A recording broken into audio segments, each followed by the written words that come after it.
بسم اللہ الرحمن الرحیم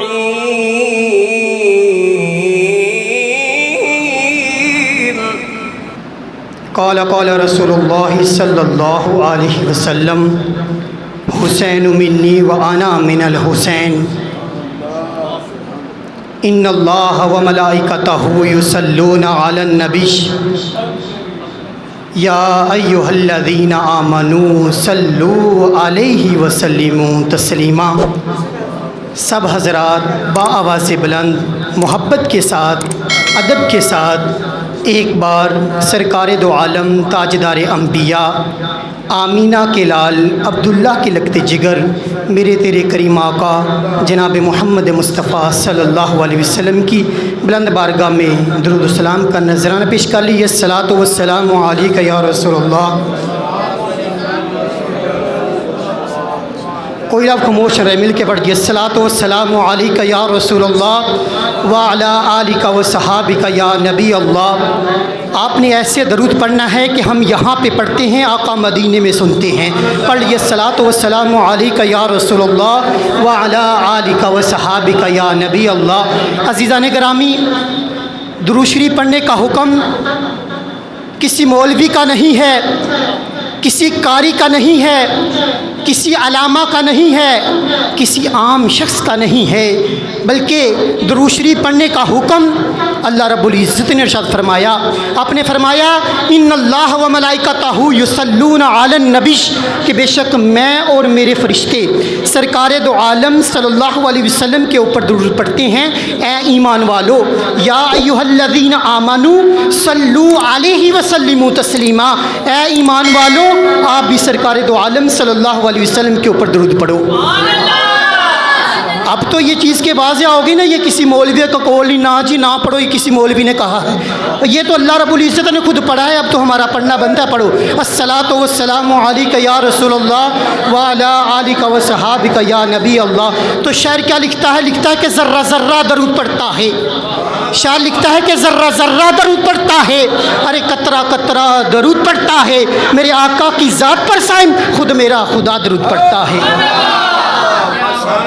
میرے آقا کی ذات پر سائم خود میرا خدا درود پڑھتا ہے۔ تو عزیزان گرامی، محبت کے ساتھ ایک بار درود شریف پڑھ لیں، کیا پتہ یہ درود شریف پڑھنا ہمارے لیے باعث مغفرت ہو جائے۔ مل کے پڑھیے الصلاۃ والسلام علیک یا رسول اللہ وعلی آلک وصحابک یا نبی اللہ۔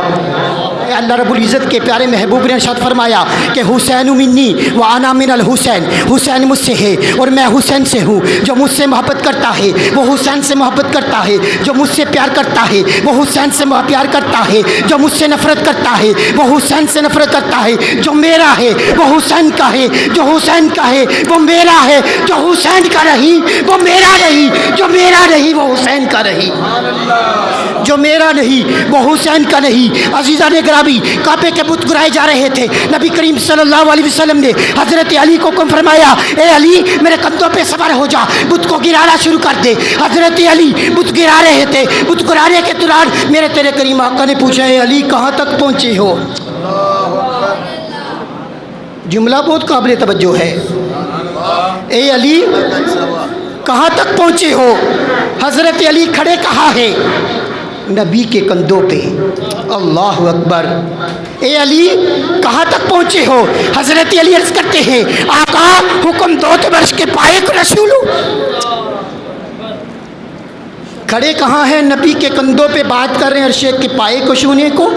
عزیزان گرامی، حضرت علی عرض کرتے ہیں، آقا حکم دو تو عرش کے پائے کو نہ چھو لوں۔ یہ حضرت علی کا مقام ہے جو زندگی میں ایک بار نبی کے کندھوں پہ سوار ہو کے عرض کر رہے ہیں، آقا حکم دو تو عرش کے پائے کو نہ چھو لوں۔ تو عزیزان گرامی، اس حسین کا مقام کیا ہوگا جس نے سارا بچپن نبی کے کندھوں پہ کھیلتے ہوئے گزار دیا؟ پھر مجھے کہنا پڑے گا کہ اگر تو جینا چاہتا ہے تا حیات چین سے، جینا علی سے سیکھ ورنہ حسین سے، جینا علی سے سیکھ مرنا حسین سے۔ عزیزان گرامی، کون علی کون حسین؟ عزیزان گرامی، وہ حسین جب ایک بار نبی کریم صلی اللہ علیہ وسلم کی بارگاہ میں ایک شکاری ہرنی کا بچہ لے کے آیا، تو عزیزان گرامی، پاس حضرت امام حسن کھیل رہے تھے تو نبی کریم صلی اللہ علیہ وسلم نے وہ ہرنی کا بچہ پکڑا اور حضرت امام حسن کو دے دیا۔ بچے تھے، کھیلتے کھیلتے گھر جا رہے تھے، قربان جامع راستے میں حضرت امام حسین مل گئے۔ فرمایا بھائی ہرنی کا بچہ کہاں سے لیا ہے؟ تو عزیزان گرامی حضرت امام حسن نے فرمایا بھائی نانا کی بارگاہ سے لے کے آیا ہوں، کیونکہ تحفے تو نانا کی بارگاہ سے ہی ملتے ہیں۔ اللہ تعالیٰ سب کے جن کے نانا حیات ہیں اللہ تعالیٰ ان کی لمبی عمر عطا فرمائے، کہ اصل تحفے جو ملتے ہیں نانا کی بارگاہ سے ملتے ہیں۔ تو جس وقت حضرت امام حسین بھاگتے بھاگتے نانا کی بارگاہ میں گئے، چھوٹی سی عمر تھی، جب نانا کی بارگاہ میں پہنچے عرض کرتے ہیں نانا مجھے ہرنی کا بچہ چاہیے۔ اللہ اکبر۔ تو میرے تیرے کریم آقا نے ارشاد فرمایا بیٹا ایک ہرنی کا بچہ تھا تیرے بھائی کو دے دیا، مل کے کھیل لو۔ ایک ہی بچہ تھا، شکاری دے کے گیا تھا، تمہارے بھائی کو دیا ہے، دونوں مل کے کھیل لو۔ بچہ تھا، ضد کرنے شروع ہو گئے۔ آپ نے فرمایا نانا نانا نا میں تو اس بچے سے نہیں کھیلوں گا، مجھے تو اور چاہیے۔ آئے ہائے، ضد کرنے والا کون؟ اللہ اکبر۔ ارے کس کے ساتھ ضد کی جا رہی ہے، وہ کون؟ ارے دیکھو تو صحیح، یہاں ضد پوری نہیں ہو رہی تو اور کہاں ہونی؟ کل سب جس وقت حضرت امام حسین ضد کرنا شروع ہو گئے۔ آپ کو پتہ ہے بچے جب ضد کرتے ہیں، ضد کرتے کرتے آنکھوں میں آنسو آ جاتے ہیں۔ تو عزیزان گرامی ضد کر رہے تھے، ضد کرتے کرتے ابھی آنکھوں میں آنسو نہیں آئے، ابھی آنسو آنے والے تھے کہ اللہ رب العزت نے ارشاد فرمایا اے جبریل جی حکم رب پہ چلی، اے جبریل جنت پہ جا۔ یا میرے پروردگار جنت پہ کیا کرنا ہے؟